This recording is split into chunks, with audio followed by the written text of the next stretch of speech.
안녕하세요. 리얼모터스의 양경만입니다. 2014년식 파사트 2.0 디젤 TDI가 입고가 됐는데요. 이 차량 같은 경우에는 뒤에서 흰전기가 엄청 많이 나오고 해서 서비스 센터에 입고했던 차량입니다. 그래서 점검을 해보니까 엔진오일 양이 2.5배 동조 양이 더 많이 늘어났다라고 하고 인젝터 쪽에 좀 문제가 생겨서 인젝터 교환과 엔진오일 교환을 하는 거를 진단을 받고 저희 업소에 연락이 와서 차량이 입고가 되었고요. 이제 와서 이제 점검을 해보니까 흰연기가 나는 원인은 저희들이 파악하기에는 터보 장치 쪽에 좀 문제가 있는 걸로 생각이 되어져요. 물론 이제 뭐 오일이 뚜껑 떨어져서 그 오일들이 인터쿨러에 모이고 그 오일들이 다시 연소실로 내부로 유입이 돼서 흰연기가 이제 많이 나오는 거는 거기까지는 맞아요. 근데 사실 근본적인 원인은 인젝터라는 부분이나 아니면 인젝터가 나빠서 매연이 많이 쌓여서 그 매연이 다시 DPF로 가고 DPF에 갔던 그 매연들이 많이 쌓이다 보니까 강제 재생을 많이 차에서 하다 보니까 연료 분사량이 많아지고 연료랑 그리고 엔진오일이랑 섞이면서 엔진오일 양이 불어나고 엔진오일 양이 불어나니까 그거에 맞춰서 엔진오일의 점도가 낮아져서 터보가 사망하고 이런 식으로 이제 플로우가 됐던 것 같아요. 흰연기가 나오는 원인이 터보가 문제가 생겨서 터보에 있는 엔진오일이 연소실로 들어가서 흰연기가 많이 나오는 거거든요. 이제 그것만 수리를 하면 일단은 흰연기가 나오는 증상은 해결이 될 거예요. 근데 사실 저희 샵 오기 전에 서비스 센터에서 엔진오일이 굉장히 많이 불어났다라고 했잖아요. 만약에 5리터가 들어가는 차인데 한 7리터, 8리터 가까이 들어갔었다라는 얘기는 뭔가가 유입이 돼서 엔진오일이랑 섞여서 양이 증가를 했다라는 얘기가 되거든요. 추가된 게 바로 경유라고 보시면 돼요. 근데 엔진오일에다가 경유가 들어와서 두 개가 섞이면 점도라는 게 떨어지거든요. 끈적끈적한 그런 점도. 이게 이제 파괴가 되면은 엔진을 빨리 마모시킬 수 있는 그런 여건이 형성이 되는데 그 점도에 만약에 영향이 돼서 제일 취약한 부품이 바로 터보라는 거죠. 그래서 이제 터보는 그렇게 해서 제일 먼저 나간 거고 근본적인 원인인 엔진오일이 많이 증가되는 원인을 찾아야 되는데 그게 뭐 몇 가지가 있겠죠. 첫 번째로 뭐 인젝터라든지 아니면 두 번째로 DPF라든지 아니면 매연을 많이 생기게 할 수 있는 뭐 흡기호스라든지 뭐 EGR 밸브라든지 이런 부분들의 이제 근본적인 원인을 한 가지는 찾아서 엔진오일이 더 이상 불어나지 않는 그런 원인을 해결을 해야지 이 차는 오랫동안 큰 문제 없이 탈 수 있는 그런 차 엔진으로 정상화가 되는 거예요. 그래서 그런 부분들도 좀 더 한번 찾아보도록 하겠습니다. 대부분 이런 경우에 매연이 많이 나와서 DPF에 매연이 많이 차고 이제 강제 재생을 하거든요. 차에서 DPF를 이제 그러면서 연료를 굉장히 많이 쏟아서 붓는데 그것 때문에 그랬을 확률이 굉장히 높아요. 그래서 뭐 DPF라든지 아니면 인젝터라든지 뭐 그런 쪽으로 아마 문제가 있을 확률이 굉장히 높지 않을까라고 생각이 드는 거죠. 첫 번째로 인젝터를 먼저 탈거를 해서 테스트를 진행을 하고 두 번째로 DPF랑 터보를 탈착을 해가지고 그래서 DPF는 오일이 들어간 경우에는 일단은 뭐 바로 건식이나 습식으로 하기보다는 좀 불리는 과정을 통해서 안에 있는 것들을 좀 오일기를 다 없애고 난 다음에 작업을 진행을 할 생각이고 터보 같은 경우에는 고객님이 신품 그리고 애프터 신품 그 다음에 재생 이렇게인데 일단은 재생을 원하셔서 재생으로 일단은 진행을 하기로 했습니다.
어씨, 볼트 부러질 것 같아 느낌이.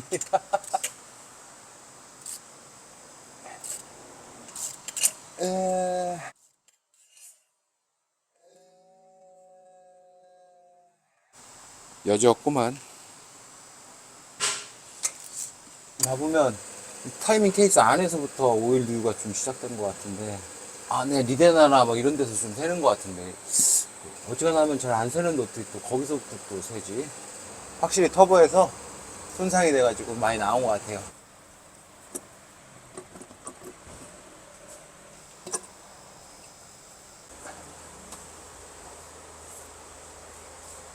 여기 보시면은 매니폴드 있는 쪽이나 이런 아래쪽, 그리고 배기로 나가는 쪽도 굉장히 많이 젖어 있죠. 이게 EGR 쿨러잖아요. 잘 고장나는. 여기도 오일이 이제 저렇게 터져버리면 이쪽으로도 지금 오일이 다 들어가요. EGR 쪽으로도. 그러면 이제 여길 타서 이것도 오염이 되고, 그걸로 인해서 라인을 타고 또 흡기 매니폴드도 아마 오일로 좀 많이 차 있을 거예요. 그래서 자동차는 한 군데에서만 밸런스가 깨져도 전체적으로 밸런스가 금방 깨지니까 평상시에 조금씩 이렇게 점검 받는 게 아무래도 중요한 것 같아요. 이게 공기가 이렇게 들어갔다가 이쪽으로 압축 공기가 나가는 데인데, 이쪽으로 오일이 많이 나와서 인터쿨러나 이런 쪽에 많이 쌓여서 오버런이 나는 거거든요. 그러니까 이쪽도 한번 뜯어보자.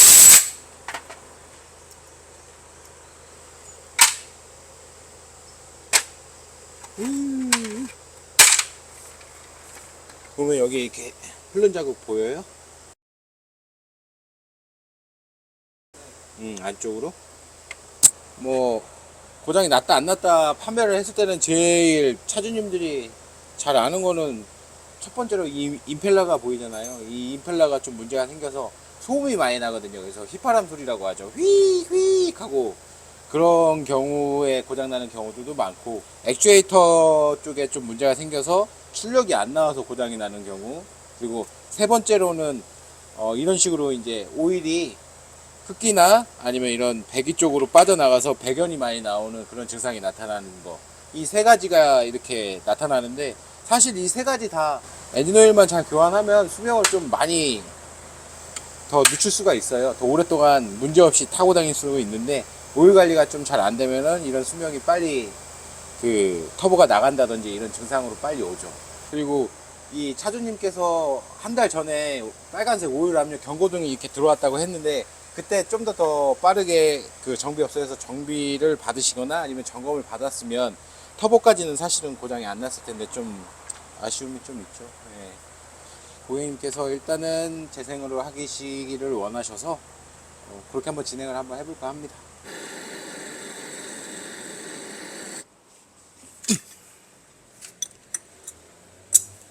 오케이, 잘 풀렸다.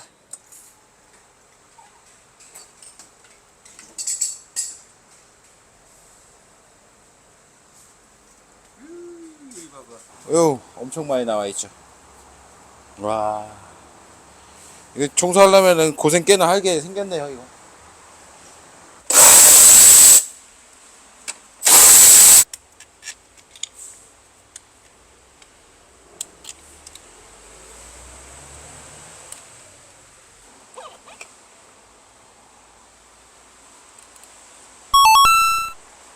그래도 동아셔는 뭐 많이 터져가지고 새거나 그러지는 않았네요. 이 기름만 묻은 것 뿐이지. 터지거나 그러지는 않았어요. 자, 얘네들은 일단 장비에다 물려가지고 테스트를 먼저 실시를 한번 해보겠습니다. 인젝터를 분해를 할 거예요. 연료 분사량을 확인을 해보니까 연료 분사량이 좀 들쭉날쭉하고 분사량이 모자란 것도 있고 많은 것도 있고 해서 분사량을 좀 일정하게 이렇게 만들려고 합니다. 그래서 인젝터를 완전히 다 분해를 해서 작업을 진행을 할 거고요. 그래서 지금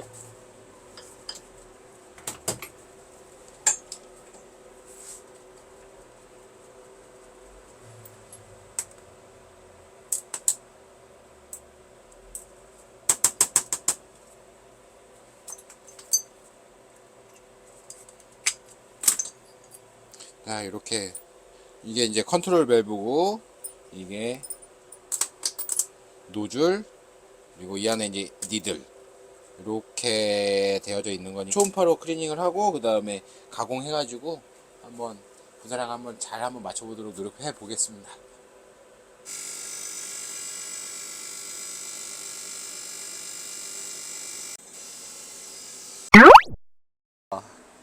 이제 엔진 오일이 너무 많이 들어가지고 이제 클리닝을 하는데, 이런 경우에는 뭐 DPF 클리닝을 평상시보다는 한 두세 배는 더 많이 해야 돼요.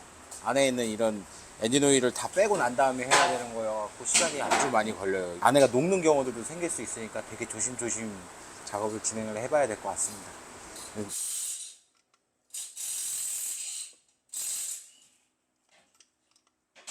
그래서 보면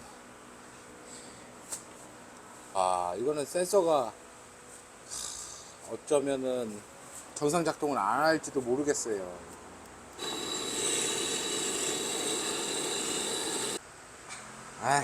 불맛 좀 더 보여주자. 큰 걸로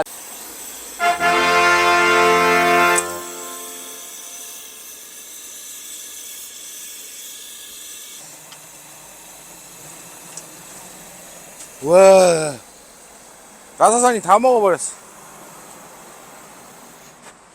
이거는 진짜 복골복이다. 이제 센서가 사라지고 지는.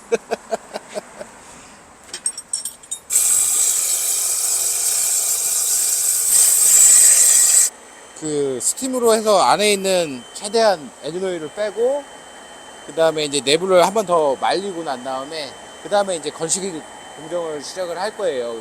아무래도 안에 있는 오일을 최대한 빼서 건식 공정이나 뭐 이런 다른 작업을 할 때 불이 붙어가지고 DPF가 녹거나 아니면 나중에 어떤 문제가 생기는 것을 방지를 할 수가 있으니까, 일단은 작업 과정이 굉장히 많죠. 이렇게 하면은 뭐 처음부터 터보에서 만약에 오일이 안 들어갔으면 다 이런 과정이 좀 생략이 되고 그나마 DPF 공정만 하면 되는데, 아무래도 오일이 많이 들어간 거니까 그만큼 더 작업이 더 많아지는 것 같아요. 한 요동조에서 좀만 당기자. 190도야? 응, 요동조에서 살짝만 하고 있죠.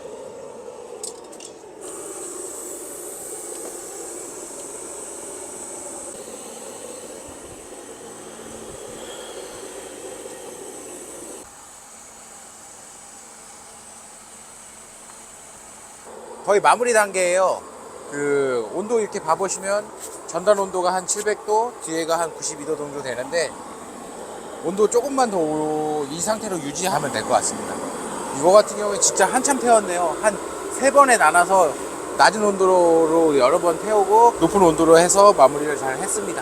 뭐 물로 뭐로 약품으로 세척을 하고 난 다음에 해도 안 되는 경우가 있는데, 그래도 이번에는 잘 해결돼서 다행이네요. 꾸단 온도까지 올라가는 거 확인하고 한번 마무리 해보겠습니다. 구독과 좋아요는 사랑입니다. 터보를 이제 재생이 된 게 이제 왔어요. 한번 이거 봐보시죠.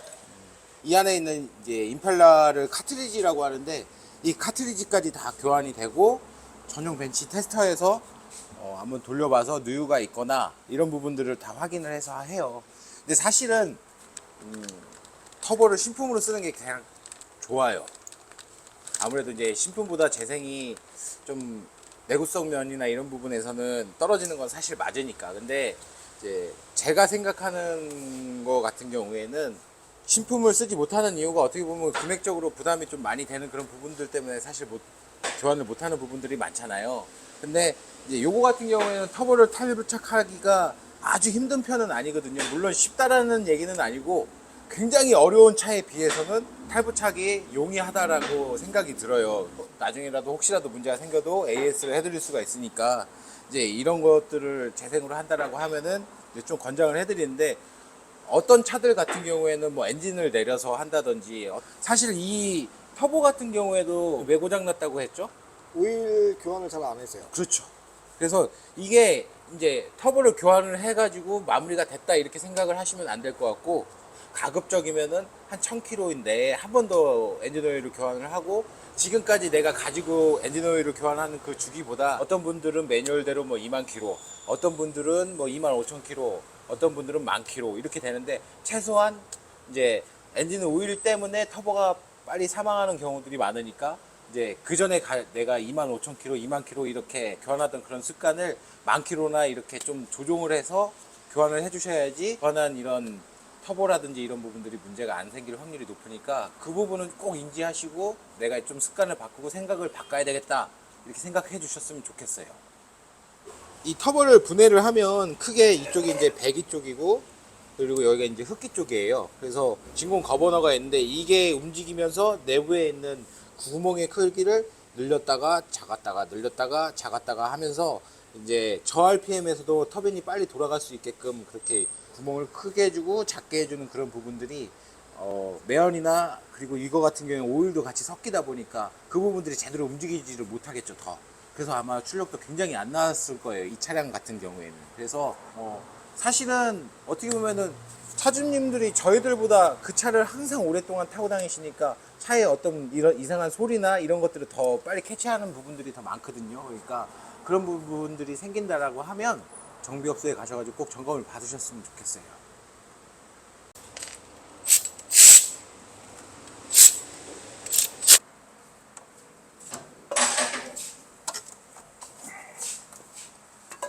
다 조립했고요.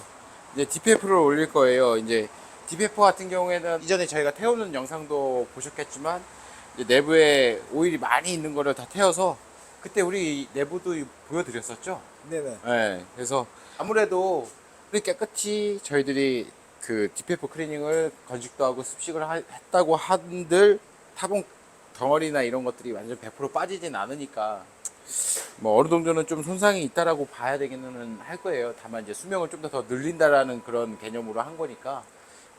자, 올려보자고.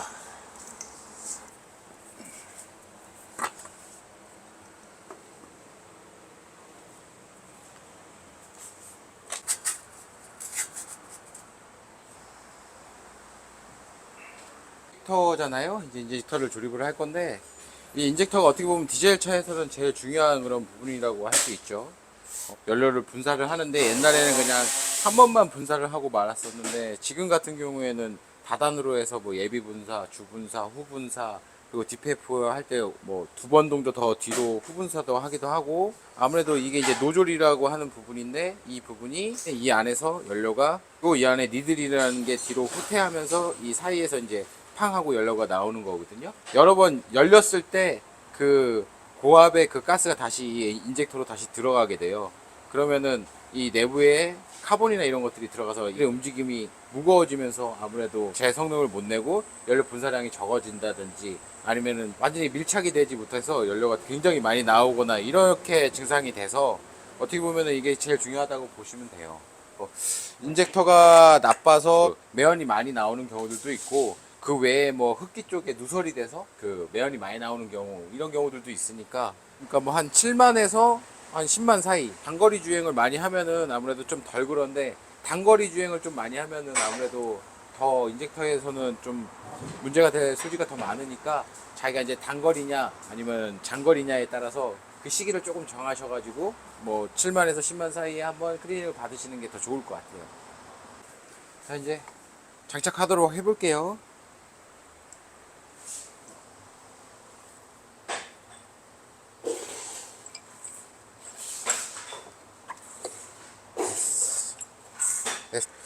일단 작업은 잘 마무리됐어요, 다행히. 네. 물론 이제 터보 같은 경우에는 신품이 더 좋기는 하지만, 그래도 때에 따라서는 재생도 나쁘지는 않아요. 물론 이제 업체들마다의 그런 그 만드는 노하우나 이런 부분들이 있기는 하지만, 너무 탈거가 힘든 그런 차, 뭐 엔진을 내려야 된다든지 탑을 내려야 된다든지, 그 재생보다는 신품을 좀 쓰는 게 더 나을 것 같고, 요거 같은 경우에는 물론 이제 터보 교환하는 게 쉽다라는 얘기는 아니지만, 그래도 상대적으로 어떤 문제가 생기더라도 저희가 대처를 할 수 있을 정도의 그런 난이도의 이제 분해 조립이 되기 때문에, 재생으로 그렇게 손님이 원하셔서 작업은 진행을 했고요. 이제 터보가 고장나는 차량들의 제일 첫 번째 원인이 뭐 뭐니 해도 일단은 엔진오일 관리가 안 되기 때문에 그런 거거든요. 엔진오일 찍어서 저희도 이렇게 그 어떤 수치적으로 엔진오일이 좋다 나쁘다라고 할 수 있는 그런 테스터기는 없지만, 경험상 이렇게 손에 이렇게 묻어봤을 때 정말 오랫동안 그 교체를 안 하거나 이런 것들은 저희 손에서도 잘 지워지지가 않아요. 교환을 자주 하고 좋은 것들 같은 경우에 손에 묻어도 그냥 장갑으로 한 번만 닦더라도 아주 깨끗하게 그냥 손도 깨끗해지는 그런 것들을 보고 저희들이 또 엔진오일 상태를 어떻게 관리를 했구나라고도 이제 경험상 알 수가 있거든요. 터보가 고장난 차량들 같은 경우에는 이제 똑같은 습관으로 또 터보가 얼마 못 가서 또 고장나는 경우가 굉장히 많으니까 오일 관리에 좀 더 힘을 쏟아 주시고 관리하시면은 괜찮을 것 같아요. 다 작업은 마무리가 돼서 오랫동안 잘 타려면은 뭐라고요? 엔진오일 관리를 꼭 잘 해주시길 바라겠습니다. 그리고 시청해 주셔서 고맙고요. 더 좋은 내용으로 다시 한번 또 찾아뵙도록 하겠습니다.